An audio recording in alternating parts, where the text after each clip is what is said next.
Hello and welcome to the Lost Rewatch. We're back after taking about a month off, something like that. It's been a while. But we're to the end. This is the end. We have these two episodes and two episodes after that, and then the finale of the Lost Rewatch. And I gotta say, these were pretty. I keep saying this, but these were two pretty good episodes. I forgot this was the episode that Sun and Jin die, or the next one, the last recruit. I forgot all about it. I'm like going, oh, that's right. That's this episode. Right. So I was like, oh no, now I gotta be sad. But I don't want to get into that one first. But how's it going, guys? Good. How are you? Good. Doing very good. You're right. These are two great episodes, but obviously the Candidate is definitely the one I think that is most memorable and the one that I think we'll probably have the most conversation about even tonight as we talk about it, because the last recruit kind of almost like some of the other episodes beforehand are really leading up to what happens in the Candidate. And so, but there's still some great moments in both episodes for sure. And, it's great television as we lead up to this finale of this show that we all love so much.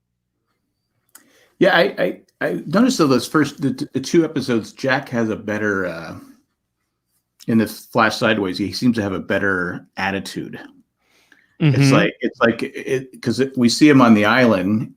I'm not leaving. My purpose is to be here. In the Flash Sideways, he's like, he's learned bedside manner. He seems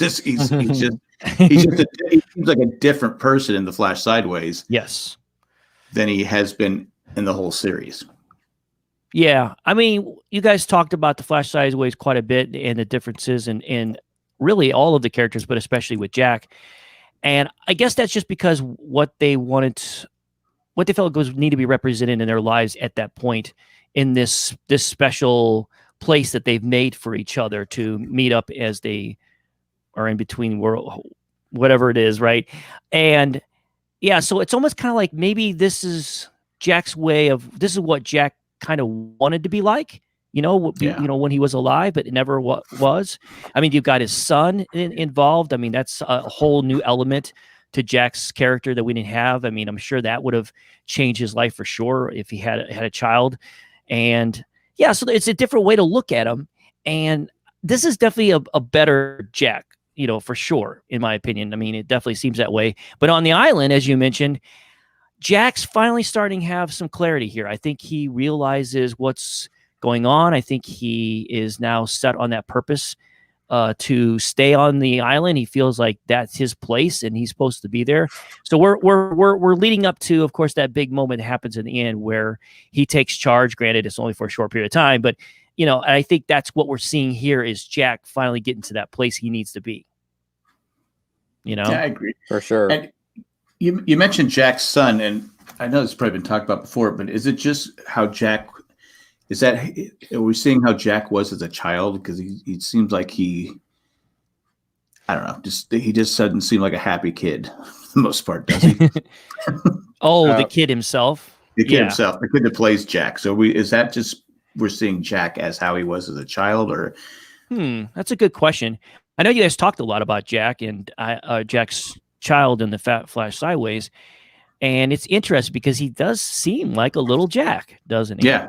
He really does. What do you think? I don't think that he's supposed to be a representation of Jack. I think he is more so there for Jack to understand fatherhood because he could not get over the fact of, he had a bad father. Let's just put it that way. Yeah. He had a lot of daddy issues, and that was kind of why he's moping around on the island, and then so you have David, I think, as this representation of a good relationship because they established in the lighthouse, and that's when I thought that his son was kind of rude or whatever, but they established in the lighthouse that Jack told him, it doesn't matter what you do, I'll always love you, and in my eyes you can never fail. And so I think they have this really good relationship now. And we know he has a good relationship with his ex-wife, who we know we'll find out about later. But it's also like, his dad was just found with his, his body and everything. So I think Jack's son is kind of being like, oh, I'm so sorry about this. So if he seems mopey, I think that's why. I didn't look anything, more into it than that. But I guess you could. Well, I know he's a teenager, and we all remember being a teenager. For me, it's been a while, but I can almost remember being a teenager, and I had that attitude, take out the trash, just, the whole thing. Yeah. But I don't know. He just seems it's like going, that's probably how a young Jack was. It's because he didn't have, like you said, Caleb, he has obviously daddy issues. Right. And his mom doesn't seem like she's the most nurturing mom, right? No. Probably. No. Yeah, probably not. I mean, she was when he was, when the Oceanic Six were, found, and she seemed to be loving then, but she was more about what was best for Jack's dad. That was best for Jack, in my opinion. That's what. Mm-hmm. Oh, absolutely. I think the common theory or the common feelings that most Lost fans have about the representation of Jack having a child in the Flash Sideways is for some of those things that maybe Jack always wanted for his life and all those things. But I think to your point though about the fact that this kid kind of reminds you a little bit of maybe of a young Jack. And maybe that's the writers just trying to make sure they make it as realistic as possible, because we all know when you have kids, your kids quite a bit remind you of yourself, and they're quite a bit like you no matter what. Not all kids are. I mean, my two kids are very different from one another. I have one kid who does resemble myself a lot, and the other one is just like her mother. Just like her mother. So, but so maybe it's just more of trying to make it seem kind of realistic, try to make this kid feel as much like a young Jack that he really could be his kid, even though the real reason for thematically, especially for this Flash Sideways story, is just having that something there that Jack always wanted, and having a kid there. So, But yeah, to your point though, definitely kind of reminds me a little bit. He's got the great hair going on, this kid, he does. And Jack has good hair. So absolutely, I'm jealous. Not this Jack, but the other Jack. He has good hair. Yeah, right. I did like that we did get some answers when Jack is talking with Man in Black. Mm-hmm. Yes, was that my dad? He goes, yeah. Why? Because I needed you guys to live. I needed you guys to get water. Now I don't know if I believe that. Mm-hmm. Well, I mean, at this point, when you're watching the series for your first time, you don't really know what to believe from what's coming out of the Man in Black. I mean, you're still trying to figure that out. Is he really trying to help these people, or does he have his own motives that are not good? And of course, we'll talk about when we get to the candidate, because by the end of the candidate, that's when we realize for sure, okay, he is not trying to help them whatsoever. Right. But you're right. At this point, we don't know, and Terry O'Quinn is such an amazing actor, and his portrayal of the Man in Black at this point, and I know we've talked about this a lot in this rewatch, but his portrayal is so great, and he's so convincing to where even when I'm rewatching it, I'm like, guys, maybe this Man in Black, maybe he's not that bad. He seems very genuine to me, and he's always, no matter what he's telling them, he's very genuine. And at this point, you kind of think whatever he's telling him might be kind of true, because the only thing he's not going to be truthful about is fact is, well, really, guys, what's going on is I need to get you guys all together so I can have you all dead so I can get the heck off this island. Yeah. And I can't kill you because right. You remember that scene where Jack sees his dad.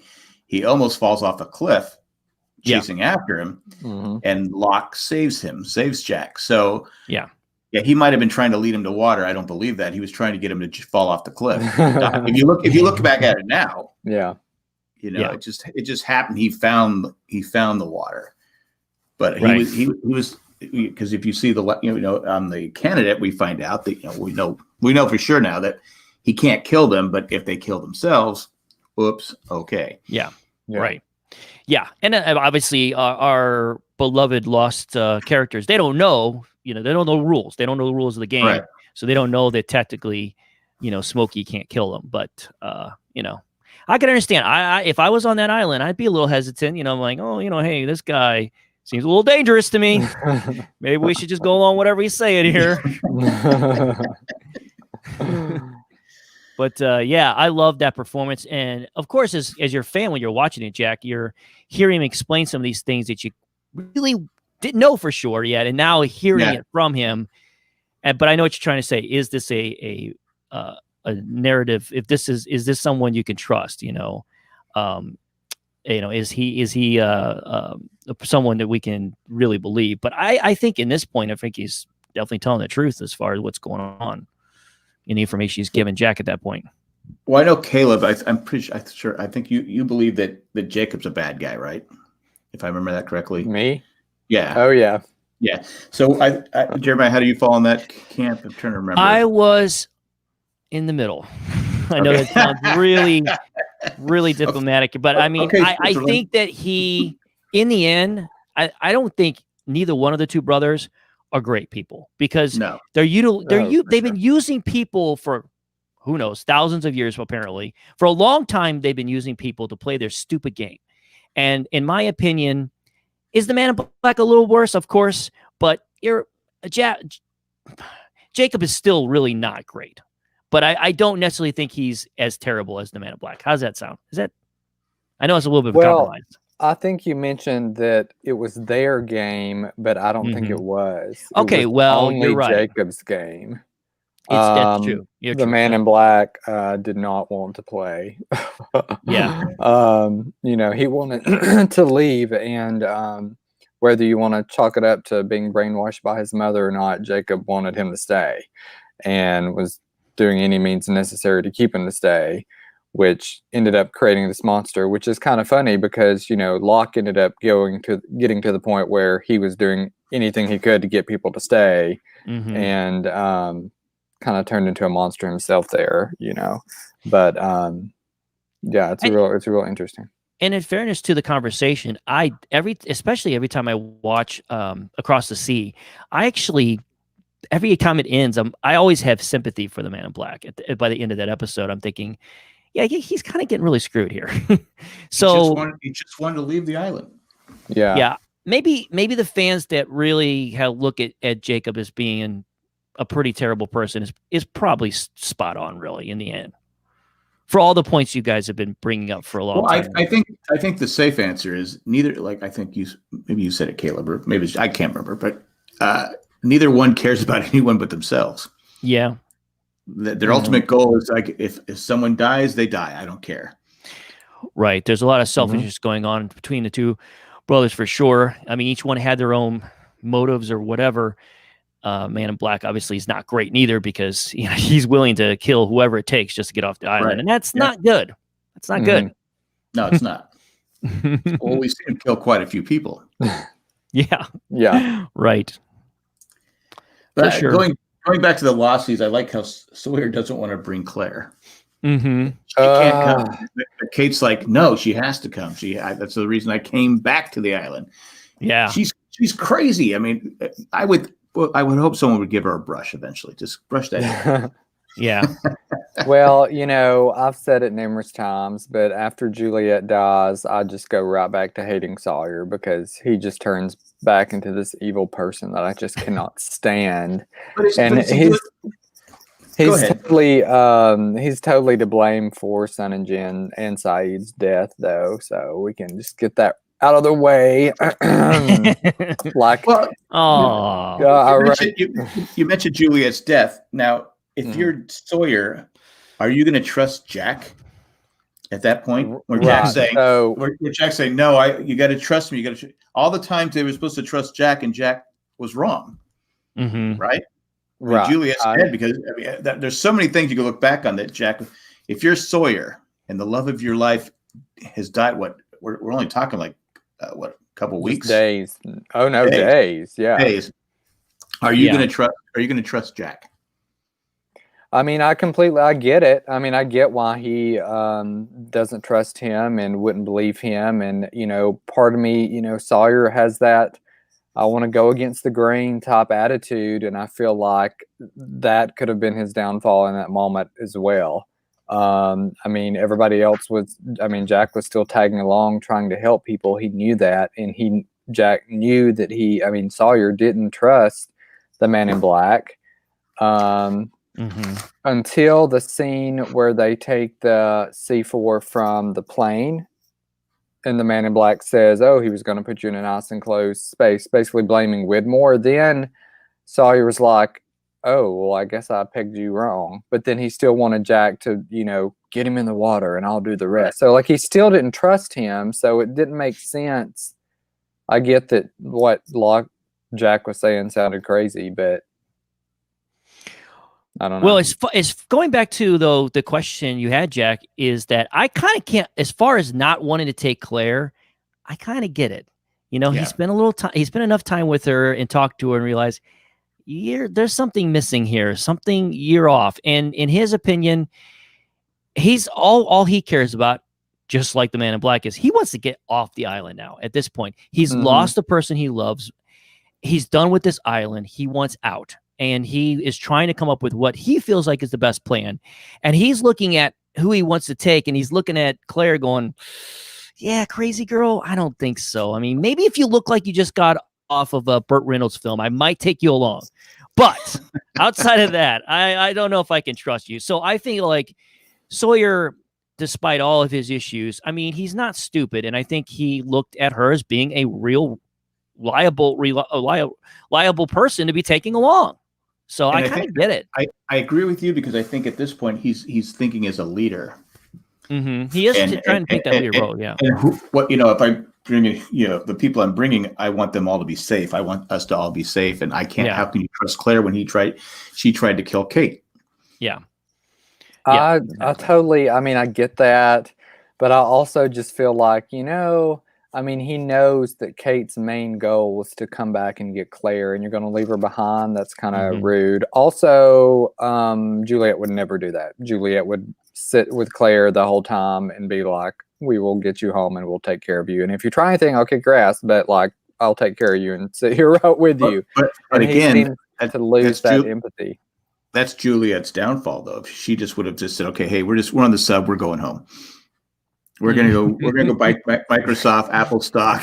Because it's saving people. That's what I'm saying. She would have taken the time. No, she has a heart. Sawyer's so focused on getting off the island, he's like ignoring the reason why Kate came back. He doesn't want to deal with Jack and even taking time to listen to what he has to say. He doesn't even care about rehabilitating Claire or whatever. He's just like lost calls, and that's really not a good way to be. I feel like, though, Caleb, in fairness, I feel like most fans are on your side when it comes to this, because the way I look at it is you've been told from the very beginning, Sawyer's he's not a great guy. He's definitely someone that he's had, just like everyone else on the show, he's had a really rough life, and he lives a rough life. He's definitely not the greatest person in the world. And by far, Juliet was the better half here. I mean, she's a much better human being. She cares. She has kindness. And yeah, once she's gone, Sawyer is back to just being Sawyer, So it's selfishly, all he has in his mind is getting himself safely off that. He doesn't care about Kate's journey anymore. He doesn't care about getting someone back to Aaron. He doesn't care about that stuff. He's just back to being a selfish guy who just wants to get the heck off the island. Josh Holloway does a great, mentioned Terry O'Quinn's acting. Josh Holloway is fantastic because so great. He went from being so happy in season 5. He's just every scene. He's just got that face where he could kill somebody.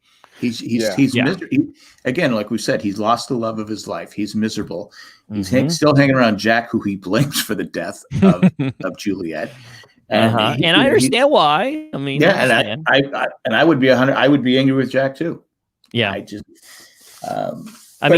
hear both sides, but I kind of I'm gonna give Sawyer some slack because he had a rough childhood, right? And they all did. So yeah, they all did. Again, but losing the love of your life to this stupid island, it's just, that would be really depressing, wouldn't it? Yeah. To lose someone you care so much about to this island, that would be hard to live with for a while. I'm sure. My thing is you see season 1 where, Boone dies and Shannon goes on this revenge kick and gets the gun and almost kills Locke. Okay. Right. And then you have Shannon die and Saeed wants to kill Ana Lucia. Then you have Libby die and Hurley wants to go after the others. Everybody wants revenge. But when you look at Sawyer and Juliet, we're talking about a 3-year-long relationship. So I get that the gut reaction may be immediate revenge, which is what Sawyer did. He woke up and started punching the crap out of Jack and kicking him back into the pit. I just think that them being together for so long, I mean, I would like to think that you would have, I don't know, be able to wrap your mind around death and understand it better, even as tragic as it was. Right. As compared to the other characters' reactions, where it was just, you know, a gut instinct, it just happened, which I guess it's just happened to Sawyer too. But, you know, the relationships weren't as long as others. But now that I'm saying that, Shannon knew Boone a long time, so I guess she was kind of justified. But But with going to Sawyer too, not only did he have a terrible childhood, lost the love of his life on this island, he had a pretty terrible time on the island. He was locked in a cage. He was beaten. He was shot. He was, you know, not that a lot of it he didn't deserve, because at first he's a terrible person, you know, but as we find his story, I just, you know, everyone handles grief differently. And I do like that's how Lost does, you know, does kind of show that. But it, I don't know. I'm kind of with you. You know, it is Claire. Claire was such a, you know, a good person and probably one of the better people on the island. And he left her. He was the one that was like responsible for her being left behind the first time. So to like do it again. No, I know. Really, I get that. You know, there's so many selfish motives with many of our beloved characters, but hands down, Sawyer is definitely the most selfish, and you see that from the very beginning. Well, they made him. They made him the personification of every man for himself versus Jack, which was if we can't live together, we're going to die alone. Do you think though, after of course we know she winds up getting on the boat with them and everything, but do you think Sawyer then at least has a change of heart? Like, okay, maybe we can take Claire with us. Maybe she's okay. I think he's. Or do you think he still didn't care? As long as he gets off the island, he doesn't care. I think he's like, I'll keep an eye on her, but I don't really care right now, because then when they're on the sub, he closes it real quick and doesn't even let her on. He's willing to let her go again. You're right. Yeah, you're right. He did. If anything, Claire should have went more berserk than she actually did in these final episodes. Now, if Claire knew what was about ready to happen on that sub, she'd be like, whew, thank God he closed that door on me. Well, yeah. You guys are bringing up good points, but another thing I wanted to, you know, remember, because Sawyer, even when he thinks, you know, after the airplane scene, Sawyer goes, oh, yeah, you know, I trust you more. He still doesn't trust him. He doesn't trust Man in Black. And who's the closest to Man in Black of that whole group? Claire. Yeah. Oh, yeah. And trust me, I understand. I think I was trying to say that earlier. I understand why he doesn't trust, not just for the all the talk that he had with, but he can clearly see that the two of them are a thing, whatever that is. I mean, they're a thing because they spend so much time together. And she explains, you know, this is the only person who didn't abandon me. This is the only person who didn't leave me and all this stuff. So she's locked in on him. I mean, as far as she's concerned, this is the only person that's shown her any kind of generosity or love or anything at this point while she's been there on the island. So I think you're right. I think, Jack, that's exactly why Sawyer selfishly does not want her involved, because he does not trust her whatsoever, just like he doesn't trust the Man in Black. So as bad as Sawyer is, he is the only one who realizes we can't trust, especially the Man in Black. We cannot trust this guy. Whatever he is, we can't trust this thing because he's up to no good. And the guy's a con man. I mean, he spends his whole life understanding people who are not telling him the truth. And so he could see right through what the Man in Black was doing. So, in fairness to him, he's the only one who was smart enough to know that this person is not supposed to be trusted. Because sometimes as a leader, you have to make those decisions. That's true. And he's, I think at this point, he selfishly wants to get off the island. He does want to get off the island. He's had it. He's done. You can either come with me, you don't come with me. We call Lapidus, like I think you mentioned it, coming off of Burt Reynolds. He goes, you know, the guy who looks like he just got off a Burt Reynolds film. Yeah. But I don't know. I see both sides. I guess I'm kind of supposed to hear myself, but again, There's two sides to this. The fact that, like Caleb said, he's a terrible person, but yet he there's a reason why he has these motives, and it's a lot of it's selfish because he wants to get off the island, but he also realizes if he's going to get everyone off the island, he's got to try to make really tough calls. And in his opinion, Claire is one that he can't trust. Right. Yeah, and I mean, you talk about cons, but he ultimately was conned by the Man in Black. That's true. With the submarine and everything, and I think it's really because his hate and anger at Jack currently is outweighing his distrust of the Man in Black, and I think that's the motivating factor here. Well, the Man in Black is no dummy, obviously, and he spent a long time trying to figure out how to get off this island. I'm sure he's been planning it for a while, and he's been studying these people. He knew exactly what to do and say to get everything aligned. I mean, his whole plan, even going up to the whole sub thing, he knew exactly what he needed to do to get where he wanted everybody to be at. So this guy's no dummy. He knows what he's doing. Did you think Claire was going to shoot Kate when she came out of the bushes and there was that shot of Kate and it was like, I don't know, it like showed her stomach. I mean, she's wearing a shirt, but like it showed her stomach like it was this weird camera angle to me where I was like, she's about to get shot and there's going to be blood splatter out of her stomach or something. Like they used the pack on her shoulder. But I was like, they may, yeah. No, I know what you're saying because that tension was built up so much between those two. And especially when the first time you're watching this through, you're going, ooh, this could go really poorly between these two at some point. So, yeah, I know for a fact that when I first watched this, I do remember being very fearful for Claire and for Kate, for both of them. I mean, because at this point we know that Kate's intentions is really good, but Claire doesn't know that. She thinks that, she took her child and was a lot trying of to do it wrong.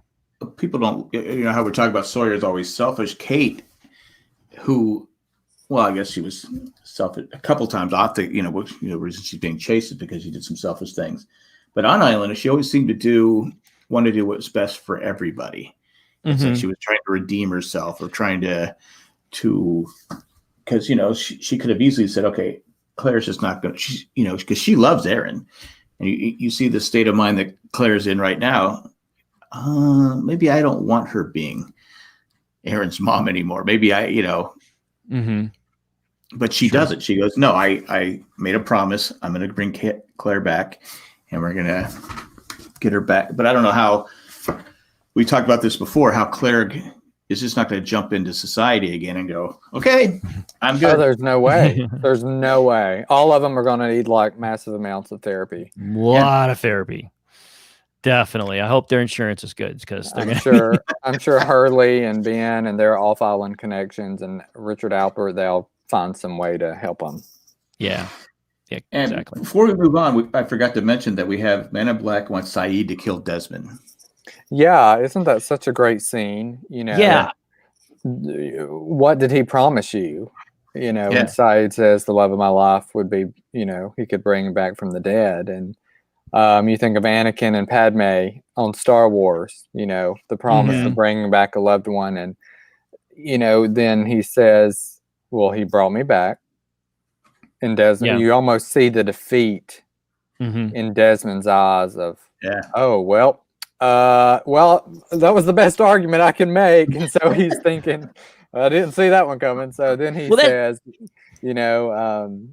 what are you going to tell her? What are you going to tell her you did to bring her back? And that reminded me of what Michael did and how he told Walt. Yeah. And Walt never forgave him. No. And Michael never recovered from it. Right. The guilt was too much. So what I wrote down in my notes for that particular scene is, in my opinion, and you guys correct me if you guys have a different feeling about this, but that was Saeed's awakening moment. Because, at this point, he's in this crazy funk. We don't know what it is. He's controlled by the Man in Black. We don't know what all that is. But I think this interaction he has with Desmond is his awakening moment that gets him out of his funk. And he's awake and realizes, wow, what am I doing? I'm aligning with this man, this creature, whatever it is, to what? To do all these terrible things to possibly bring back the one I love, would Right. my loved one be happy that I did all these things to bring them back? So that And who you're and right. who is I the love love of that his line life? from Desmond. Huh? Who's the love of his life? We don't know at this point. I understand that's always been a debate between all the Yeah. Lost fans. Who is it really? But yeah, I know what you're trying to say. But to me, I wrote down he had his awakening right here at this point. So I never thought about that. But you're right. He did come back to be Saeed. Yeah. He was Saeed again after. No, he wasn't zombie Saeed. He was. Yeah, he was different, and then thank goodness, because too, I think he was able to make that clear-headed and major decision he does in the next episode. But yeah, I just felt like that was his awakening. Another thing too from this first episode that I wrote down that gets me every time, because we finally get this reunion between Sun and Jin. And I remember the first time, of course, you watched this episode the first time, you're just like, oh, that's so wonderful. We finally get them together. But now when you do it on a rewatch and you watch it and go, okay, so I wait all this time for these two to get together. And then I get what happens in the next episode. It has a whole nother look when you watch that scene on a rewatch than you had it in that first time around. And that's what I wrote. I was like, man, this scene just feels so different every time I rewatch it. I agree.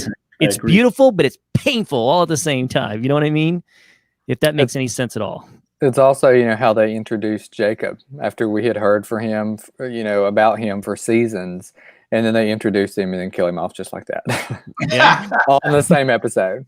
It's cheaper for production to kill the people. But I thought what you were going to say was about how they ran to each other through the barrier. Everybody that I was watching with and saw online thought that they were going to die at the same time by running into that thing. Oh yeah, and didn't realize it was on or whatever, and it was like at a high voltage or whatever. Yeah, that's a good point. I don't know if I remember having that fear at the moment. Maybe I just was so caught up in the emotion of it that I was even thinking about the fact that they could have ran through there and something bad happened. Wow. I'm kind of glad I didn't think that way, because that would have been even more upset. Well, like you're saying, Jeremiah, I remember watching the first time. Finally, they're back together. Finally. Yeah. After we're talking, it's been 3-4 years, right? Yeah, forever. He's never seen other than photos. He's never seen his daughter, and we'll talk about more in the next episode. But I absolutely hate Frank's line. It's so cheese. It's just ridiculous. I guess somebody got her voice back. Oh, that one. I guess someone found her voice. I'm like, that whole storyline was stupid. I'm sorry. Well, I mean, listen, that's what characters from Burt Reynolds movies, that's the kind of lines they get. Yeah, it's a 70s. Well, I was like, I'm so over it. Don't say that. After that was a stupid storyline for her, and they just met. Oh my God, it was so bad. I'll be the first to admit, as much as I loved Lost and I loved the writing and everything in the show, there is definitely moments and definitely dialogue that you can point to that were pretty corny and pretty bad. It wasn't always perfect, is what I'm saying. So, and you're right, that the way they handled that part, you're right. It was like, oh, really? Well, what I've noticed in this rewatch that Frank, I love Frank, I love the character, but he's mainly there to give the one-liners. Oh yeah. Yeah, what are we gonna do with this guy? He's popular, but he's not really into the story. But we need him to fly the plane at the end. Basically. So let's have this guy around to give the one-liners. It's perfect. Yeah, that's perfect. That's but I like Frank. Like I said, it was a cheesy line, but they can't all be gold, right? I love Lost. Sure. I mean, my walls are adorned with things, and it's always going to be important to me. But I'm not going to be one of these fans that's like, it was perfect 100% all the way through. No, I'm going to talk about, I love it so much, I'm going to talk about the flaws, the things they could have added that may have made it better. I mean, I think that's the whole reason why we're doing this. Right. I think that it continues to be talked about, and as history goes by, just like with any show, you're going to have to look at it with the context of the time in which it was written and which it aired.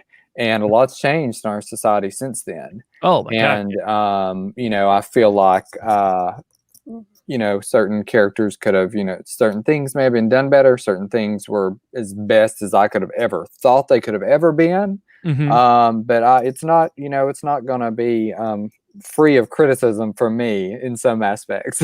Not Sawyer, which I'm saying I do not like him until he sees Juliet in the, later. But I mean, once she dies, I'm kind of just done with him. You're done with him. Yeah. Now, Jack, I know you have done this many times on the rewatch. You love to nitpick certain things, elements of the show that happens that you're like, that is so unrealistic. Can I complain before we move on to the next? So can I complain about something that happens in this episode, this first one we're talking about, and it's happened in other parts of the series that just annoys the heck out of me. That seems so give stupid. us guesses. Let us guess. You want to guess? Or give us hints. Oh man, how can I do this? I'm looking at my notes, see if I wrote anything down. It involves no. This is just because I'm a weirdo. But it involves. Okay, my hint would be it involves a man's capability of swimming distances. Oh yeah. Have you talked about this before, Jack? I can't remember. And, like I think one of the first times I remember going, really, was it with that scene when Sawyer jumps from the chopper, and I'm like, first of all, I don't think he's surviving that, by the way. But then, second of all, I'm like, they're like way away from the shore. Nobody in their right mind is jumping off a boat, jumping out of an helicopter, when you're like miles from the shore and thinking, oh, no problem, you guys. I've got this. I am a professional swimmer. No, you're not. You're a doctor. I don't think you're, I mean, I've seen you run up and down those stadiums, which we don't know how there's empty stadiums around, but I've never seen you in the pool. I've always nitpicked that. Yeah, no, I brought that up because I know. I brought that up because I know that's one of the things that nitpicks you. But no, I always watch every time I see them like think they're going to swim that distance. And I'm like, I'm a pretty decent swimmer, but there is no way in hell I'm jumping off that boat like Jack did. And he's so nonchalant too, like, oh, wait, here we go. I'm in the water. See you guys. He almost got hit by the boat. And Kate, no, he does. He looks like he's going to get hit by the boat. And just every time I see that scene, I'm like, no. Now, they try so hard, but when he gets to the shore, right, he's like, like barely breathing. Okay. Yeah, if you were to somehow make that successfully, that is probably the reaction you're going to have. But I'm just like, every time I'm like, nah. The reaction you have is you'd be laying on the sand, pass out, because I know not everyone listening has ever has swam in the ocean. Sure. It's a lot different swimming in the ocean than it is swimming at a swimming pool. Not even remotely, nothing like it. Nothing you got like it. So much stuff working against you. I obviously grew up in San Diego, so I've swam in the ocean quite a few times, and I almost drowned one time because I got caught in a rip current. So it's like, and I couldn't get out of it. I'm a someone on a boogie board saved me. But it's just you make a great point. I'm a decent swimmer, Jack, and I've been in the ocean hundreds of times, and I always careful about how far out I get, because I know I'm in trouble if I got too far out for some reason, because that is not an easy thing to try to make it from a long distance to a shoreline. You've got to be lucky and really, really good shape and really good swimmer. We can probably nitpick the same thing in the next episode. Yes, right. I just wanted to throw it out right there because we had that scene with Jack. Because I think I actually wrote it down, but another thing I always nitpick is how they swim with their jeans on. Yeah, right. That'd be like swimming with lead, because you're not going to be able to move your legs. But I think we're all in agreement on the swimming part of it. Yeah, when you said that, my first thought was like, I roll. That ship has sailed. Because like literally you have, Charlie and Greatest Hits doing it, swimming all the way down there. And then you have, like you mentioned, Sawyer from the helicopter. And then you have Jen, who was blown off the freighter and swam some sort of way to find a, piece of wood or whatever that he was floating on. And right. Well, sometimes you get lucky in the middle of a huge ocean, because we know the ocean it's pretty a big place. All these oceans are pretty big, but once in a while you find a piece of wood, right? Right? To Yeah. float on without being attacked by sharks and all the other stuff that's in the as you're traveling through time. yes, exactly. That's also happening. For sure. Definitely. Well, we kind of touched on this in the candidate. Locke wakes up and you have Jack, who's just the greatest guy in the world. But hey, Mr. Locke, how you doing, Mr. Locke? And it's just like he's just the happiest-go-lucky surgeon ever. Mm-hmm. Oh yeah, his life's all complete. Everything's going for him. No problems in the world until you get to the very end of the episode when you realize that he's still dealing with everything with his dad, and he's hoping that Locke will be the example for him and all this stuff. But we'll get to that part. But yeah, you're right. That persona is still there in the Flash Sideways of a very different Jack. But he tells Locke that, hey, I have a surgery here. We can do something. There's not a lot of risk. You could walk again. No, I don't want that. Why do you want that? Well, even in the Flash Sideways, Jack cannot wait to help fix someone. Yes. And then that's what I wrote in my notes. And then fake Helen comes in. And then, oh my God, no. Okay, before we start on the candidate, I have a couple more things. Okay. So like, I don't know if you noticed it, but when Zoe comes to town and brings the talkie and the mortar attack, blah blah, the man in black, stabs it with this stick, and then he says, well, here we go. And that's very similar to what Juliet said in the episode Some Like It Hoth, when Roger Linus walked in and, a young Ben was missing, and he ran out of the room, and she turned and looked at Kate and said, well, here we go. Almost like, we're in the end game now, or whatever you want to call it. Like we're past the point of no return, and also Juliet is mentioned when Jack and Sawyer and everybody's on the boat, and he apologizes to him for getting Juliet killed. And I like that moment. I really did. Right? I do, but I absolutely hate that he just turns on Jack. Get off my boat. Get off my boat. I won't have any of that nonsense, on my boat. And I thought it was just I didn't like that. I don't like Sawyer right now. So. What? But you're hiding. Cool. You're doing a great job of hiding it. I know, right? Yeah. But I did think it was cool that when Locke and Son are both being rolled in at the hospital in the Flash Sideways together, and she looks over and she is out of her mind, scared. After seeing Locke, that was another indicator to the theory of a possible bleeding over of two different universes, and they're starting to recognize each other. That was kind of the first, we have her, that wasn't any type of awakening or anything like that. That was like, is this near-death experience causing you to remember, or what is causing you to remember? Is it because what's happening on island at this exact moment is currently happening, so your psyche is knowing it, or is it that all this happened years later, blah, blah, whatever.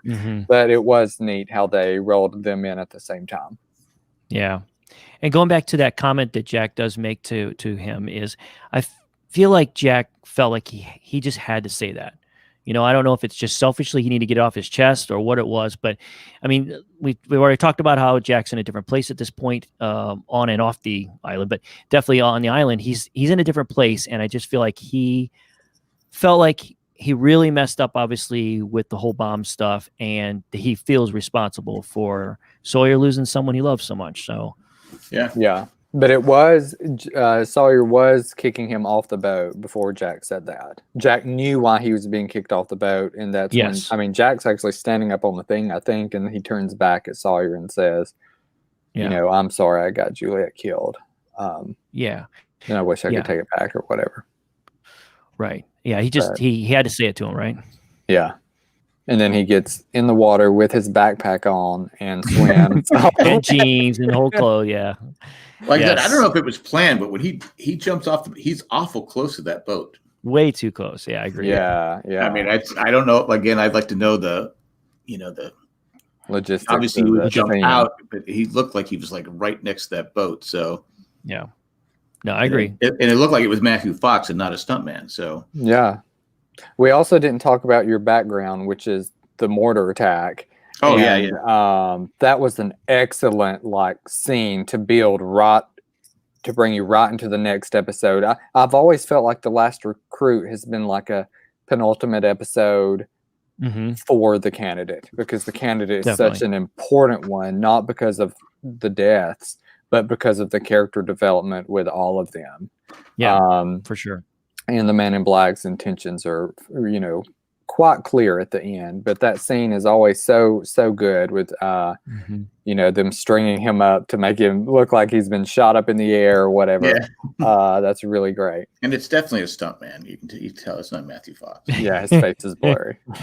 Definitely fascinating. But so we should take time. I know we've mentioned Terry O'Quinn and Josh Holloway, but these episodes are very Matthew Fox centric, and I feel like he's the star of both episodes. Oh, yeah. Stand out for sure. Yeah. Well, no one can cry as well as him. God, we're not to the final scene of that. He's the best crier on the show. Oh, hands down. That's hands down. I think that's the best crying scene of the show for sure. Maybe I don't know. I don't know. Maybe Juliet cried a lot too. Bless her heart. Yeah. We should do our rankings on the best crying scenes. That's what we should do. Yeah. We'll get that list together and share it. It depends. We'll get to it when we get to it. I want to say what Jack was talking with Bernard, because he's trying to do some back research he's trying to do some research on how Locke got injured. And, does Bernard know what's going on? Has he already awakened? Is he already figured, like, okay, I know you, Jack. We spent time together, because he seems like he the way the dialogue that Bernard gives, it's like he knows. It's like he, not just the guy that was flirting with his wife on the plane. Yeah, like he goes, I know where we're at. I know what's going on with this Flash Sideways. Yeah, I wrote that in my notes. I've always felt every time I watch that scene, I feel like Bernard's already there, that he already knows. Yeah. What do you think, Hilda? Do you hear that? Or yeah. Okay. Yeah. I think it's possible that I think it's possible that him and Rose are both aware on the plane. As soon as he comes back from the bathroom, I think it is possible.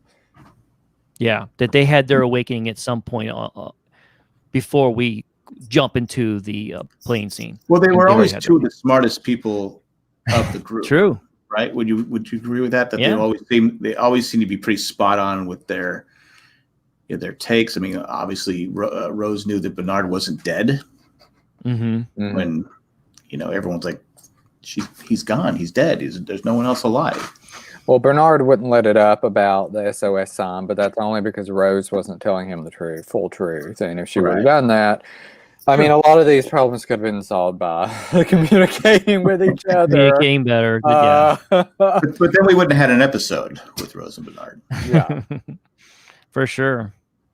But yeah, I think it sounds like we're definitely on board with you on that one. I think that's definitely what's going on. Because I've always watched that scene going, okay, he knows. He's. Yeah. I mean, they don't hit you over the head with it, but it's subtle enough that if you watch it closely, that it's like, okay, he knows, because he goes, here, Jack, I hope you find what you're looking for, and and all that different stuff. He's he's talking to him like he knows him too. It's not like Dr. Shepard or Doctor. It's Jack. He calls him Jack. Yeah, that's what I was about to say, because in the Lighthouse episode, when Jack and Kate bump into each other, she's still looking for Claire, and he's about to go in the caves with Hurley, and Kate leaves, and she says, I hope you find what you're looking for. And Kate really for sure knows Jack, so Bernard has to also know him, right? A pretty good bit. So for the writers to throw in that same line, for On Island and Flash Sideways, I think that's a pretty big hint that Bernard knows the type of person Jack is, or knows of him fully. Yeah, I agree. I felt that exact same way when you hear that line. Yeah. Yep. Now I know Caleb, you don't like Sawyer, but did you feel a little sympathy for him when he's trying to when he doesn't want to go back in the caves? Because I'm not going back in these things. Oh, in the cage? In the cage? Yeah, I said cage, but cage. Yeah, because he tells Doughboy, I'm not going to that. He goes, I have the gun. And he takes the gun off him, and then of course Widmore grabs Kate. How come Kate is always in the wrong spot? You can't blame Kate. She was just thing. Your thing, Jack. Like, how does she always get grabbed? How is she always there? And see, had Widmore killed her, it would have been Jacob's fault. Yeah. Because Widmore's going based off of the stupid cave and who's on the list or not and whose names are marked out. And we know, why Jacob marked out hers. But anyway, more blood on Jacob's hands like usual. So there's that. The original question, did you have a little sympathy for Sawyer because he doesn't want to get back in those cage? No, I did not. Sorry. I did not. So here's my thing. I have a big issue with Sawyer immediately for this entire season.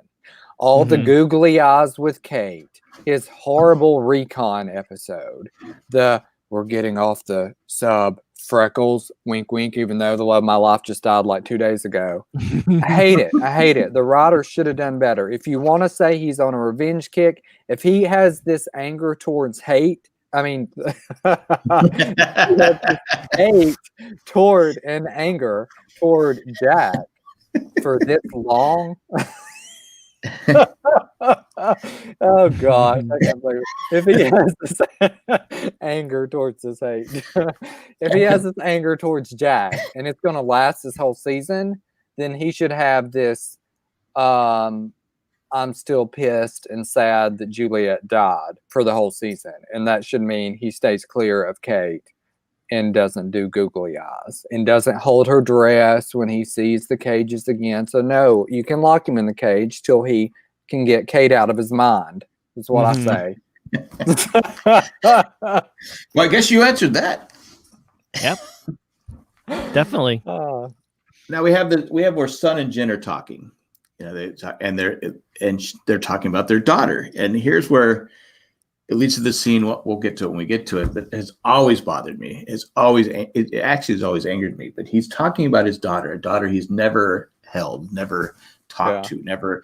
It's his daughter. It's something that's it's a bond. When you have your child, and let's just go right to it. How does he at the end? I realize you have the love of your life there, but she's telling you to go, and you know that your child is going to be raised by someone who's not a good person. Yeah. I won't leave you, son. I won't leave you, son. I'm like going. Like I said, I don't know what I'd do in that situation, but my first responsibility I feel is to my child. Mm-hmm. Yeah. So I know a lot of people disagree with me, but it made for a great scene, but I think he should have left her. Mm-hmm. Yeah. Well, I mean, I'll jump right in and say that I've always had very similar feelings. I think it depends on your situation in life. So I am a father, and I think these are conversations that me and my wife have definitely even had. Like, one of us needs to be around for our child. Right. Now, that is easier said than done. If I'm there holding the love of my life and I know she's going to die, I cannot save her. I know it's much easier for me to say, well, see, honey, it's been nice. I got to go take care of the kid. I know it's easier said than done, but I can understand how I think most people that watch the show that were parents or have been parents and understand that feeling of being a father or a mother, that I think that you might have a different look at that particular scene. Now, of course, like you said, it creates for one of the most dramatic moments in the one of the most dramatic moments in the show, outside of probably Charlie's death, that we will never forget. Sorry, and Julia, of course. I just said one of them. I didn't say all of them. I just went back to the first one that touched me the most. Hey, listen, I think I've been on the record of saying that I was extremely emotional during that whole moment. Okay.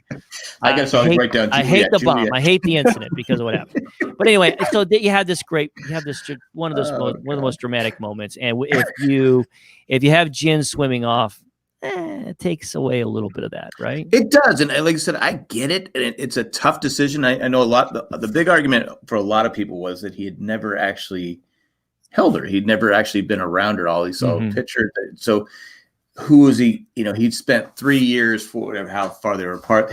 Being away from Sun. They're finally together. It's like he can't live without her. Does he?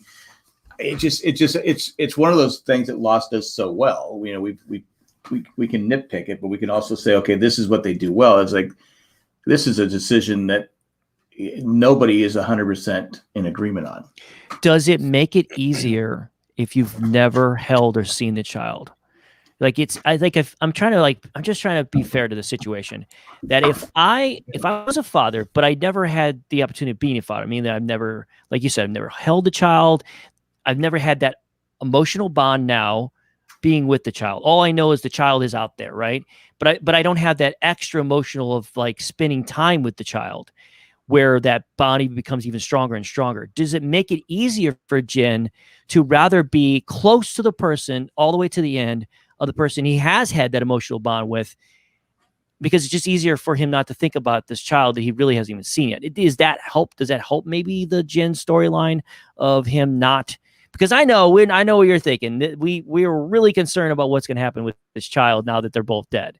But I'm wondering does that help that he didn't have that extended time actually with the child? I don't know. You guys, whatever you think. Go ahead, Ken. Well, I'm not a parent, nor will I ever be. So you can take my suggestions or whatever any way you want to. Right. But strictly looking at the characters, I think that you touched on a lot of important issues. So we have, first of all, they have been apart for 3 years.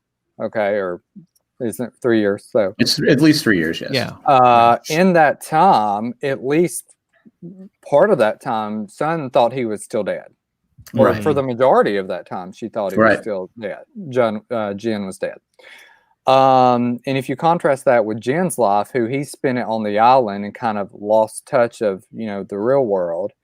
And if you notice in the scene when she gives him the ring and he's telling her about the pictures, it's almost like she's in a trance. It's really odd. The acting is like almost, you can see it. She literally cannot believe he is sitting there right in front of her before her eyes. She is just startled. And I think he's that way too. And I think a lot of the reason why he stayed with her is because, first of all, being, so enamored with someone after being away from them so long, it doesn't even feel real. And like you said, he doesn't have that connection with the child that Sun would. And also, he grew up to be, okay, as well as any character can be okay in the show, despite his family circumstance. And I know that, the daughter would be with Sun's parents. But I do feel like in that case, Sun had the ability to kind of take her dad down a few pegs and bring him to his knees in regards to his company when she took control over it. And I think that if she was letting her mom babysit the daughter, to me, that says there's been a big reconciliation somewhere. Something has happened at some point. Maybe it was after she did that to her dad. Maybe her mom left the dad. I don't know. But, she didn't have a good relationship with really either of them. And the fact that she left her daughter with the grandmother, I think that means something, But in that moment, she still wants him to go. But I think there's that. Is this real? Is this really happening? It's been so long since I've seen you. Why would I ever let you go again after losing you? That's how I would probably feel. But if I had a kid waiting at home, which would be Sun, she was the one that was trapped. So she couldn't really decide. Yeah. And they didn't show her saying, like, leave to take care of our daughter. It was just about them. So I So think there's several factors there. right. Do you think on a writing aspect, it was very important for the writers because they've been setting up this narrative really from the very beginning of their storyline, is him not being there for her. And for them to end this properly, he had to be there for her all the way to the end. So, writing perspective, is it important for their narrative, their arc, to have him be there in the end for her? Because there's been so much of this separation and like Jen feeling like he's let her down by not being there for her. Right. And for them, writing wise, that was the most important thing for them. They're not thinking about any other aspects other than that. Right. Probably at that point, you're probably right. He's not thinking about, Ji Young. He's thinking about, the love of his life. He's thinking never leave you again. He says that like multiple times. I'll never leave you again. And also another factor too is even if say Jin said, okay, I'm gonna go rescue, I'll leave the island and go. How his in-laws are very powerful. Mm-hmm. Would he be able to get the child back? Because they could say, "Oh, it's not yours," and he has no money, and they have tons of money. So, I mean, obviously that wasn't a factor in why he stayed behind. But again, we could say that Sawyer was to blame for their death. If you fuel here, Caleb here, if he doesn't get knocked out, they can probably get her out, right? Yeah, if he does. And looking back and rewatching, it's real obvious who they're going to kill off because it's always been Hurley, Kate, Jack, Sawyer, Locke, but he's Man in Black right now.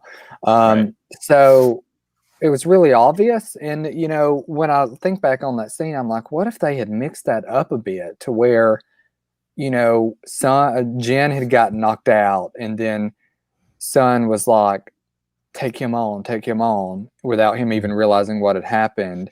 And then there could be that controversy later, or maybe Sawyer would end up staying with her because he felt so bad, or they realized they ran out of air things. And if they had killed like Son and Sawyer, or like a mixture or something, and left like Son alive or Jen alive, I think it would have been unexpected. But I think the proper thing, as you said, from a writing perspective, was their scene is one. It's been, the point has been driven home about Quan being 42. Is it one? Is it both of them? So I think it was just appropriate for both of them to go at the same time.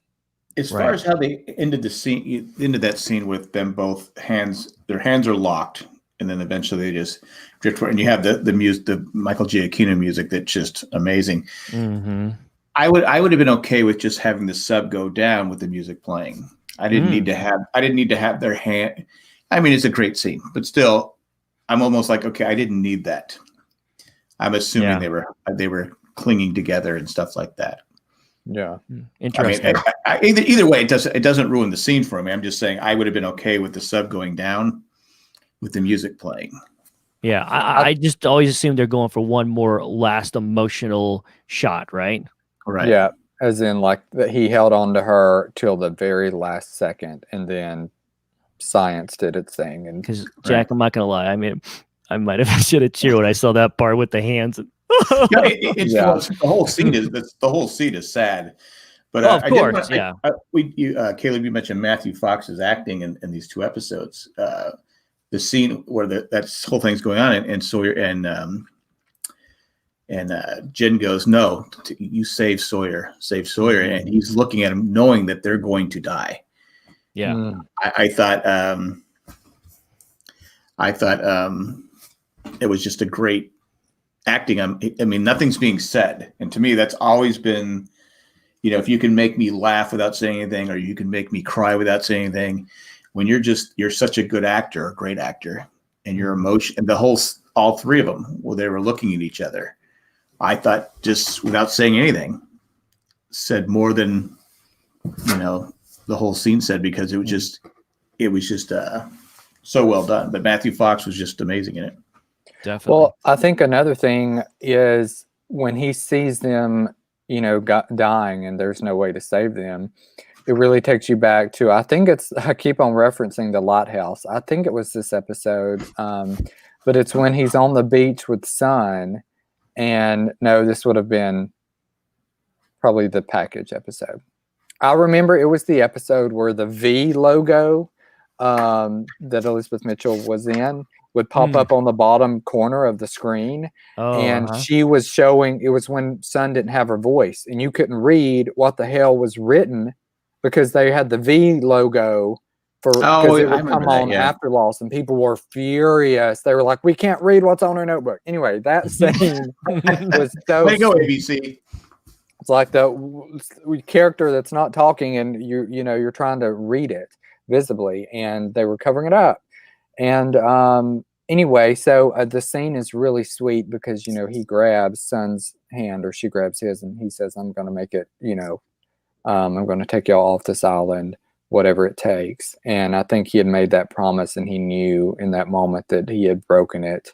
And that is really sad because for Sun to have went around the world searching for him after thinking he may be alive, which really was just her thinking he was alive. She went around the world in revenge because she thought he was dead. But they still found their way to each other, and then it ended so tragically. For sure. So, I did want to say one nitpick on this thing, and Jeremiah, you brought it up in the talking about the recruit. Now you have Jack. Now he has to drag Sawyer. And he's got the air thing in Sawyer's mouth. I don't know how he can keep it in his mouth when he's knocked out. I don't know how that works, but I'm not a scuba diver. I don't know. But he was able to get Sawyer to shore, dragging, having to swim with Sawyer, who's probably weighs more than he does, all the way to shore. But I actually wrote that down because that was one of my nitpicks from that episode. I go, there's no way. And he's swimming underwater. He's got to swim through the thing, but it didn't take away from the scene because it was an emotional scene. But what did you think about how Sun was pinned, like kind of here with the cabinet, and they removed it? What did you think in that moment when you were like, "Oh, they freed her"? Oh no, she's also trapped by this metal bar from the seating or whatever. When they did that double whammy on you, what did you think? Well, those first bastards. I thought exactly. First I said, great, they got her out. They were able to get that cabinet out because you got to imagine the pressure of that cabinet with all that water coming in. It's got to be a lot. I would think one of them would have got in front of behind, pushed it because I think you can push better than you can pull. But I'm not an expert. I don't know. But like so you said, they can get the cabinet away from her, but they can't get the rest of it. I don't know. No. Well, then Sawyer got knocked out, and Jack had to keep him afloat. And the bars were real, like, I don't know, jammed from the bomb or whatever. So she was just couldn't get out. Oh well. She was destined to die. So the other real shocking thing of the episode to me was when Kate gets shot. I didn't see that coming at all. Kate had never had really any major injuries, if anything, throughout the whole show. So the minute she was took a bullet and went down, which had never happened before, really was that was when the momentum picked up for me. I was like, oh God, what's happening? And I knew that it was not going to end well, but I'm glad that happened because it ended up she got a pass off the sub, I guess. But then you go in a way. Hurley was able to swim into shore with dragging Kate, right? Yeah. So, which technically the sub would have been closer to the. Yeah, I guess. But you mentioned Sawyer. He did try to get Claire to come into the sub. But she just took too long. Yeah. Claire she kept shooting. Yes, true. Mm-hmm. That's true. There's a lot of puzzling things about everything that happens in the sub. One of them was just really funny that I just was thinking about this. For some reason, we spend so much time obviously dwelling on the death of both Sun and Jin, rightfully so. But we did lose a major character. A character we thought was already dead and then comes back to life. Yeah.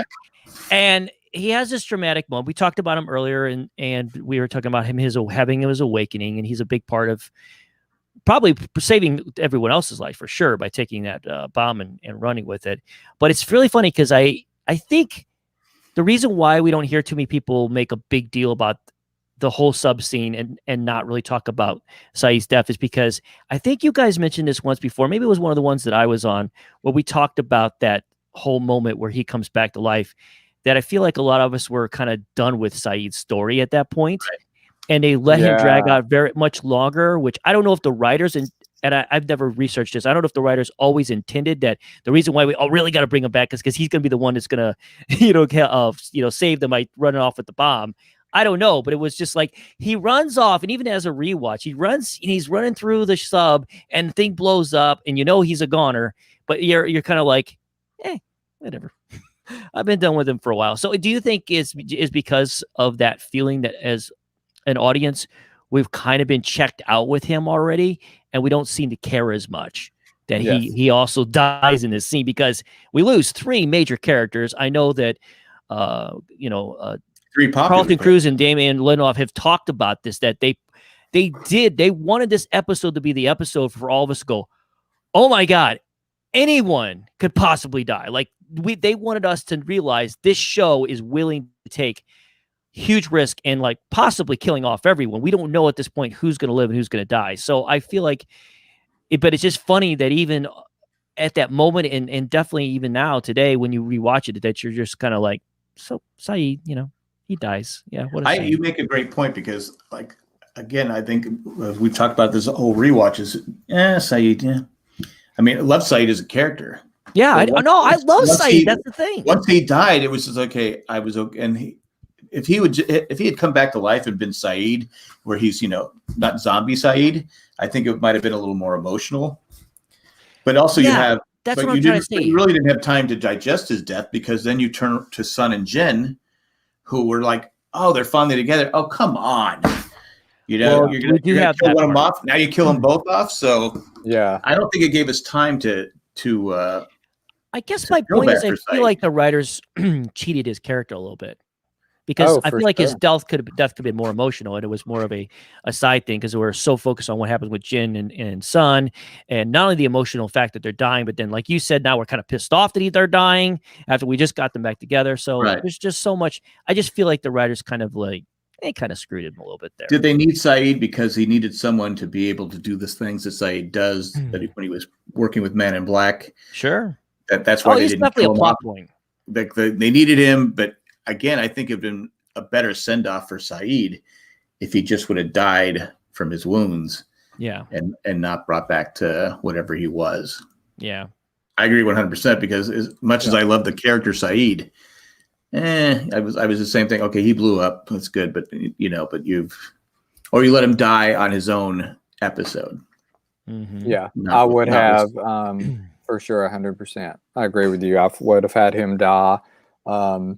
Season 1 opener. I'd have 2 deaths back to back, bam, bam, just like that, and set the tone. I mean, the tone was really set already in LAX when you had some people trying to save Juliet, some people trying to save Saeed. You had 2 major characters dying at the same time. But then they had this stupid temple storyline and threw Saeed in there. And I feel like they really silenced his character as well as Sun's character, literally.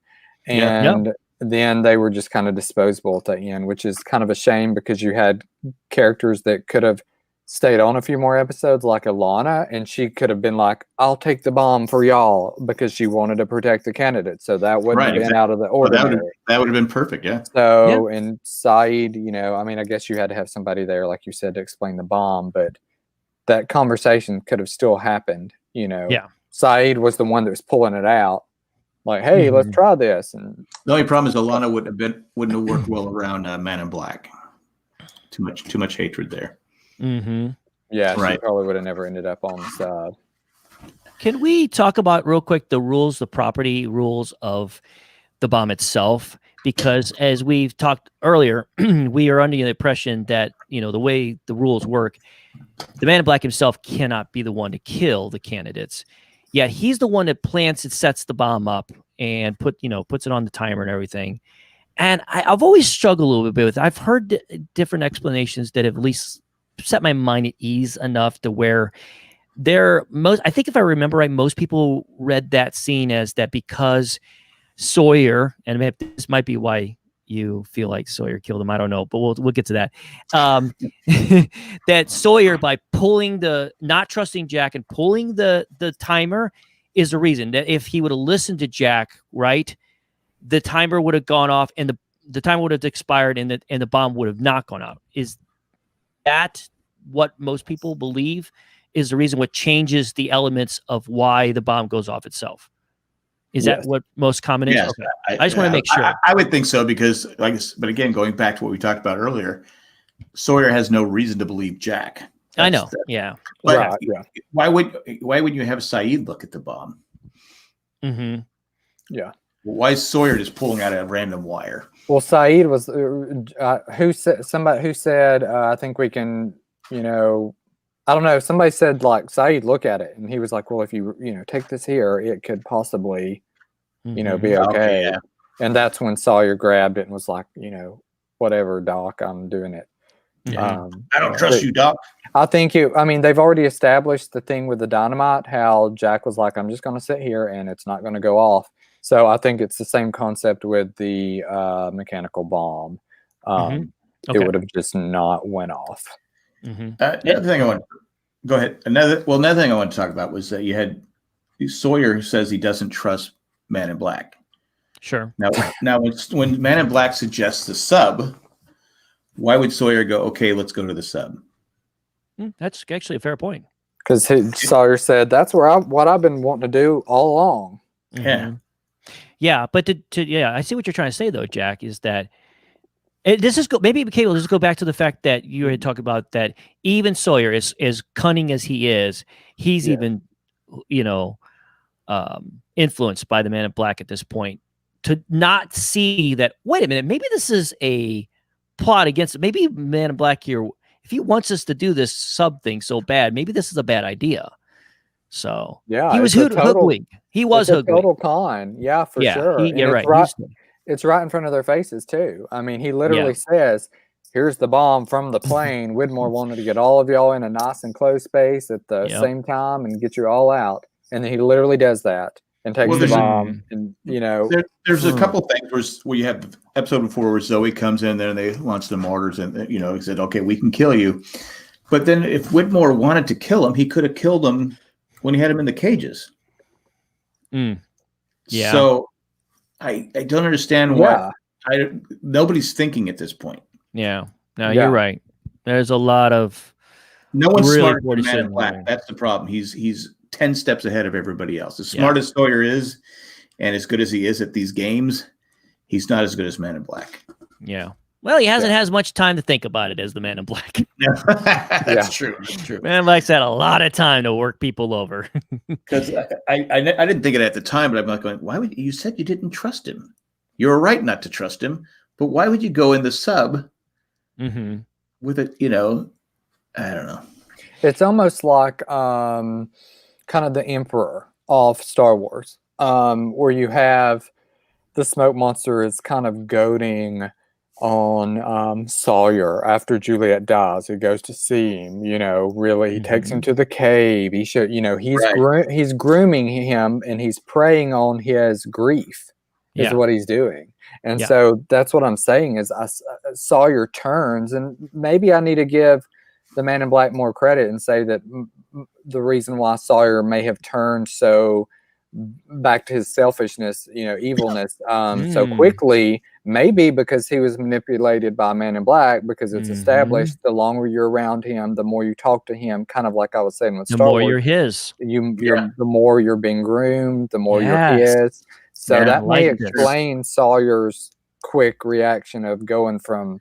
And I don't want to change your mind because I know how much you hate Sawyer, but you're really selling me here on this. I mean, at least on the long con here, the long con, you're right. The Man in Black needed Sawyer to be the old Sawyer, the Sawyer who was willing to do lots of crazy things just to try to have his point and get them off the island. I think you're onto something. I think I never really thought it through that well, but I think you're right. All that was all necessary. I feel like he gave Sawyer a main goal, which was Juliet. He was grieving. He was grieving. He was sitting there. Juliet was dead, And then Man in Black swoops in literally and is like, you want to get off the island? I do too. Let's do that. Yeah. And that was his, narrow-minded goal the whole time, Sawyer. Also, Sawyer has become the leader. They're his people now, because Jack even tells Man in Black, they're not my people. Mm-hmm. Because they aren't. Because no one, at this point, Jack has made so many mistakes, and he's all over the place, that he's not really the one people are following. They're following Hurley more than they're following Jack at this point. Yeah. So and of course, Man in Black needs them all together so they can kill him off. So, but I did have another nitpick that I had when I first watched this. I remember saying it on the podcast. When Kate gets shot, they go in there and he goes to Hurley, go get the first aid kit. And Hurley goes, Hurley's never been on the sub. How's he going to know where the first aid kit is? Yeah. I mean, I'd be like, where's the first aid kit? Where do I look for it? Yeah. I've never been on a submarine. I don't know where to go look for the thing. Yeah. Anyway, I remember saying at the time going, yeah, okay, I'll go look for the first aid kit. That'll be great. Yeah. Yeah, I was thinking what you said there. Like, I could just hear Jack now go, listen, I've been trying to fix these people this whole time I'm here, and clearly I'm not good at it. So there's somebody else's problem now. Yeah, exactly. I did want to say, because we had the scene where we talked about Jack being the great crier, and they're on the beach. That Son and Jen have died, and Saeed has passed away. Mm-hmm. And you have the great crying scene. Now, I remember talking to Jorge about this on our podcast about it, and I'm pretty sure I remember him saying they were actually laughing at that point and not crying. Oh, really? Because I guess it had been. I meant to go listen to it, see if I could find it, but I guess it had been such a long day of recording. They were kind of punchy, because if you see, Jorge kind of turns his head to cry instead of showing him crying, and Kate kind of goes down like this, that they were actually laughing. Nice. Wow. So again, I don't quote me, but I'm pretty sure I remember him telling us that they were actually laughing, because that's why they had to hide, because they couldn't keep a straight face, and it wouldn't be right to be laughing at that scene. But then you have Jack go down, and he just the way he chokes those tears back. I mean, it's like it's like he does that several times. Like he can't get a grip, Right. And then when he like lets it out in that like lingering breath, it's just like, gosh, talk about grief. Yeah. I don't know if any of y'all have watched 6 Feet Under, but it reminds me of the mom having a phone call, and it's in the final season, but she has this phone call and she gets an answer that she, wants to hear from somebody, and it gives her so much relief that she kind of drops the phone and has that same type of breathing, and that type of acting is just so rare. I mean, I guess it's not rare, but there's these moments that are rare where you can tell what they are giving it their all. Right. And Matthew Fox really did. Yeah, it was like you nailed it. These 2 episodes were his. He was really shining in these two episodes. Definitely. Mm-hmm. Yeah. And I do think, like you said, Saeed, disappears very quickly. But when Hurley asks about him and Jack says, there is no more Saeed, there is no Saeed. Right. That really, I felt that. You know what I mean? That was when I was like, whoa, this is real. Well, with Saeed too, there was a scene where they're all walking, in the jungle. They're going, and he comes walking in. They all draw their guns. They don't take the guns down right away. It's like they know that's not Saeed. Yeah. Yeah. And he goes, "Yeah, I'll go with you." And I think Sawyer says, "More the merrier." But if you're not going to trust somebody, you don't trust Saeed over. I mean, what's Claire? I mean, Claire's become a pretty good soldier, but Saeed is the guy you got to worry about, I would think. But yeah, it was funny because they got their guns drawn. I think he was coming back from the Desmond. Yeah, which probably explains, what you mentioned earlier about Desmond and the impact that had on Saeed with his awakening. Yeah, you think he could have let him out of the well if he really felt that. If he really had a big awakening, he could. Right.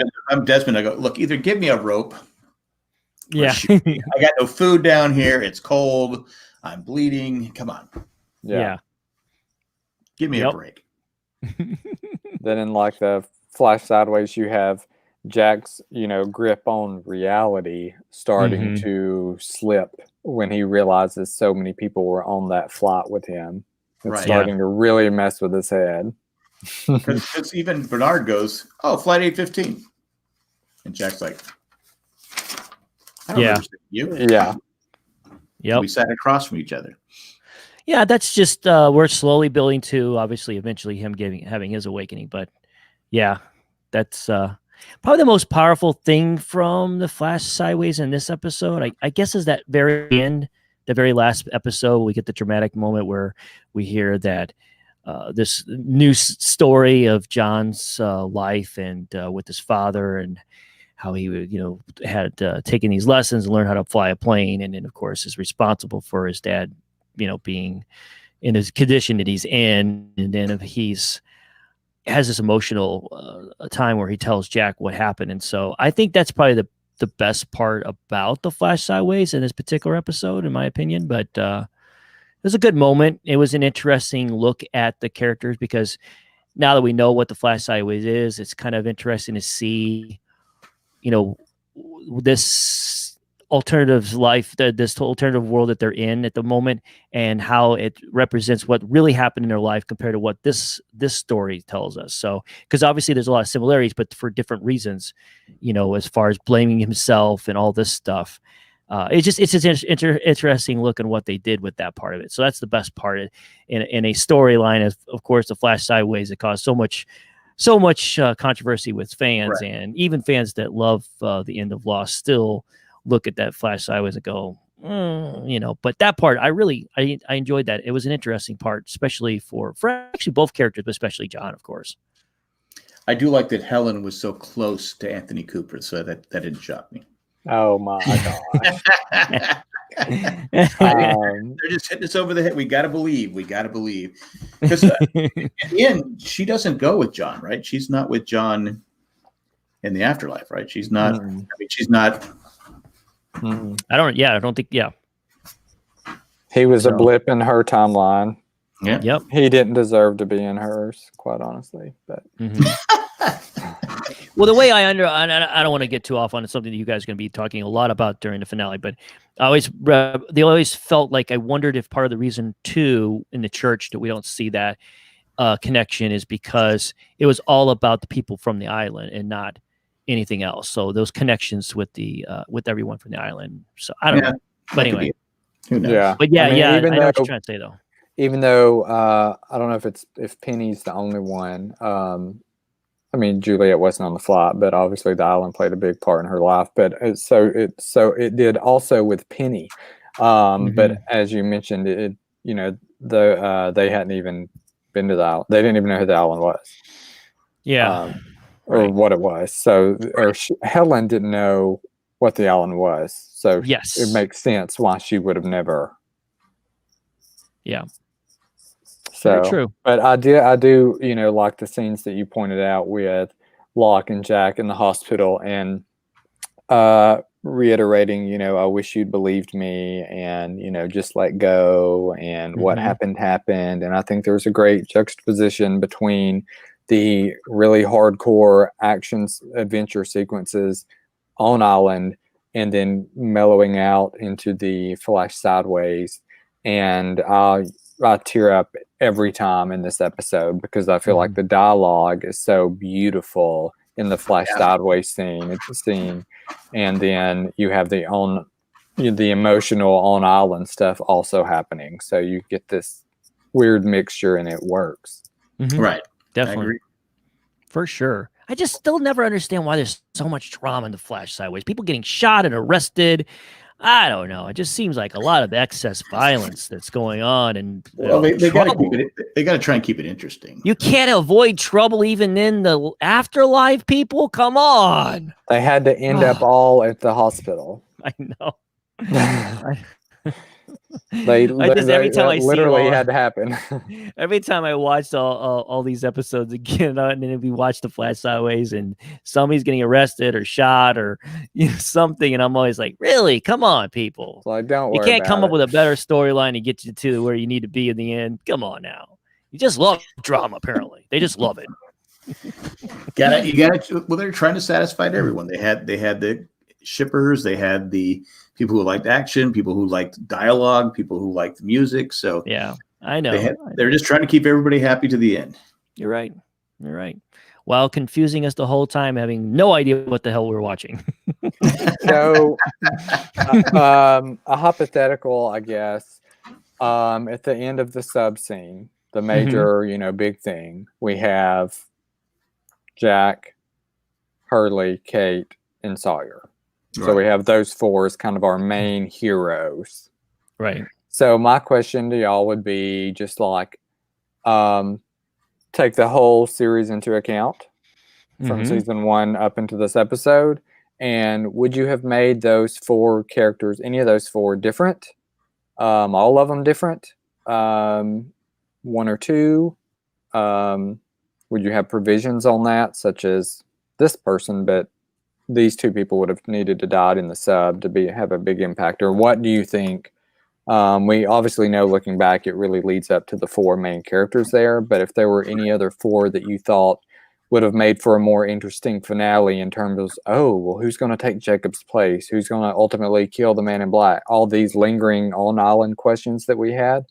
Which four do you think it's fun to add in one or two or whatever? Well, that is a really interesting question. Yeah, I think they made the right choice on the four. But could they have kept somebody? Could they have added somebody? Well, not the way the season had gone. I mean, Saeed would have been, if he hadn't been Zombie Saeed, I mean, obviously you'd want him. I thought he was a big character on the show. But no, I think I can't think of anybody. Maybe Juliet. To your of course, yeah. So to your point, basically what you're asking us is that, because on a writing perspective, I think that they were letting the audience know that we're trying to get to the point where somebody is going to take Jacob's spot. At least that's what we're assuming is going to happen. And I see what you're trying to say is that by having those particular four get out of that, tells us one of these four are going to be the person who takes over Jacob's spot, right? And what if you had somebody else in there that would really throw things off? I think at this point right now, I mean, it would have been really weird if Claire got on the sub, because then you'd be wondering, like, isn't Claire supposed to go home? But maybe she's not going to go home to Aaron. Maybe she's going to stay there. But I don't know. It's a great question, Kel. I really like that. It makes me really ponder. I think at this point, most of us thought that Jack was going to take over the island because he was the one saying, "I'm staying behind. I'm staying behind." Well, that's definitely what they want us to believe for sure, right? At this point, right? The thing I had just thought about when we were talking about this episode was how Sun and Jen, if one of them had survived, and I thought, had Jen died and Sun survived, would she have reverted back to that evil, revenge type kick, and she would be the hardcore going after Man in Black type person? Right. That would be interesting. But then it leaves you with, oh God, what kind of character development? She lost her husband again. Now she's going back on a revenge kick, which is, I guess, my problem with Sawyer. But now that I'm realizing, but that would be interesting. Yeah, because we lose 3 people in this scene. So they're kind of like really wiping people out. They're wiping candidates out quickly. And I see what you're trying to say. Like, what if just only one person dies? That one of the 4 leaves more people for us to ponder what exactly is going to happen. Yeah. If either Sun or Jen had survived and take away one of the other 4, I feel like that would be more interesting. It would have been a more mix-up, because you have your main 4, and then you have kind of second tier. I hate to say that about Sun and Jen Saeed, but I understand. The ones that are in the most number of episodes are these 4. So those are the main characters. And if you had one of those just be swapped, you would have a big character that just died along with another one like Saeed. But then you would be left to wonder what would Jin or Sun do, whichever one of them made it. That's a really fair point, because I recall watching this series thinking in my mind, I already had the people I feel was going to get through this thing, and it would have thrown a huge softball. It would have threw me off a lot if one of them for sure would have made it through that. You're right. That would have been not a bad idea. But and maybe they did do the right thing by killing off Senate, because do we really want to go with them being apart again towards the end? I mean, after we spent all these years, because it's been since the Freighter was season 4? Yeah. Yeah, I mean, that would have been the most devastating thing. I mean, It's been almost 2 full seasons that they had not been together. Right. So, but that, I feel like as character arcs, that would have been the most devastating thing. Compared to,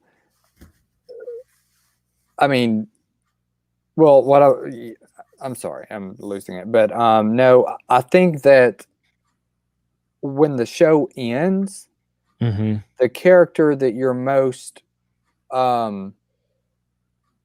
that's like the pitifulest, is Claire.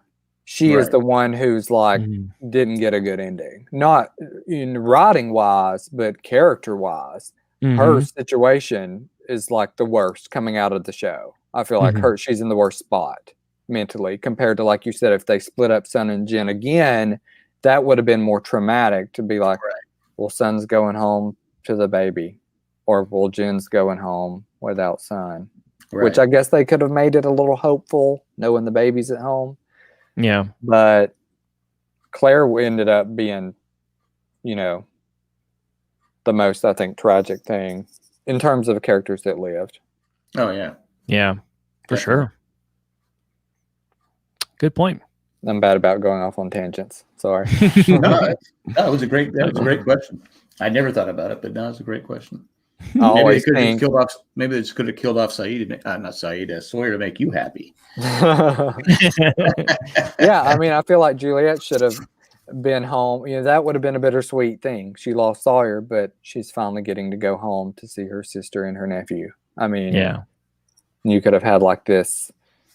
But her death scene, I know the death scene. You hate it. I mean, you don't hate it, but but it was so well done.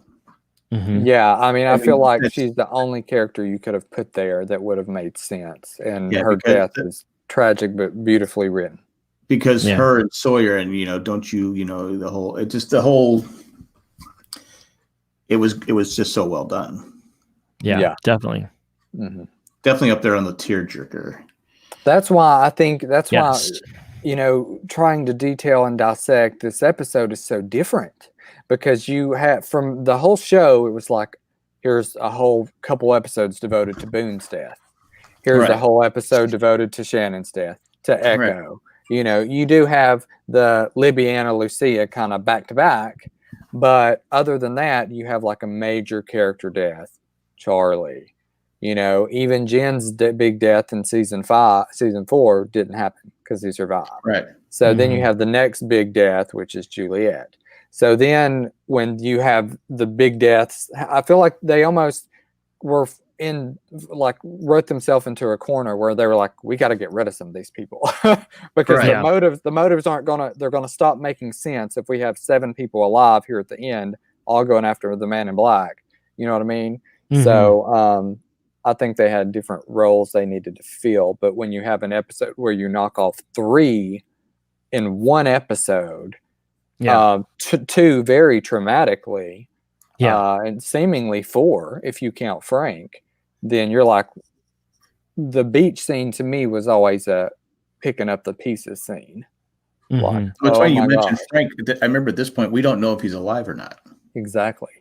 Because he says, "Oh," and then the door hits him and knocks him down. We don't know what happens to him after that. And with so much focus on Sun and Jin, you think, oh, well, Frank's not worth it. He for sure dead. If they're going to say, Saeed, he's gone for sure, and Frank's going to get hit by a door, he's not a big enough character. And remember, this door's not a wooden door. It's a steel door. There's another person who could swim easily, so we got a big age gap now. And there's a lot of force behind that door being broken up by the water force. So it probably would have killed him. Just saying. Probably. But Island magic. Yeah. Island magic. Jacob was cheating. All right. Anything else, guys? I thought this was pretty good talk. No, this is great. I loved it. Absolutely. Yeah. It's like you said, these are 2 great episodes, but definitely this last one is just a very memorable episode. I mean, there's lots of great memorable episodes, but this is definitely one that I think a lot of fans will always remember, especially from this final season. Well, because again, it brings up the conversation about Sun and Jen, and like you mentioned, Saeed, did we care? And I don't think, I'm trying to remember at the time, I don't think there was a lot of outcry that Saeed died because we'd already considered him dead. Yeah, we did. And again, it was overshadowed by Sun and Jen, who were like, come on. I mean, like, we're like, what? And I mean, Saeed had helped kill all these people at the temple too. Yeah. So you're also like, is he a bad guy now? Do we care that a bad guy's dying? Yeah. Whereas Sun and Jen are seen as this symbol of, love and hope and goodness. Yep. So they threw that dagger right in our hearts. I mean, Sun only killed one person on the island, right? Colleen. Yeah. Mm-hmm. Yeah. Jen killed a few, but anyway. Yeah. It is what it is. They had to kill him. It was not their choice. They had to. Sure. All right. This was a great conversation, guys. Sure was. Absolutely. Thanks as always for having me. It's been a blast. Yes. Thank you. Yeah. I'm glad to be back. It's like I said, been about a month. Mm-hmm. Yeah. It's always fun to talk about Lost. Definitely. I'm still trying to figure out what to do with the finale. I'm not sure what to do. I guess I better think about something quick because it's going to be looking into Zoom and just maybe having everybody who wants to be on talk about the finale. Pop in and out. Yeah. Yeah. Well, you can have how many people can you have in Zoom? Probably with Zoom or with StreamYard. StreamYard you can only have 10. Yeah. Okay. Zoom, I think Zoom you can have 100, but it's unless you have a paid account, they'll kick you out after 40 minutes. Oh, okay. So you have to keep that in mind. All right. Well, I'll figure this out. But you know what? I think if you wanted to switch to something like I can't think right now. What's one of the other services that's been around forever? Skype. Skype. Skype, you can have. They've just changed that. You can have up to 50 people at a time in Skype. I'm just not a fan of Skype. I understand. I was just throwing it out there. That was the only thing I threw out. Maybe some of the audience that are watching this can hit you up if they know of another service you could use. Yeah, if you're a technical person, just there you go. I'm not. So send me the word. There you go. I did want to say about the candidate is that I think this episode really started to have people change what they were thinking in regards to the Flash Sideways.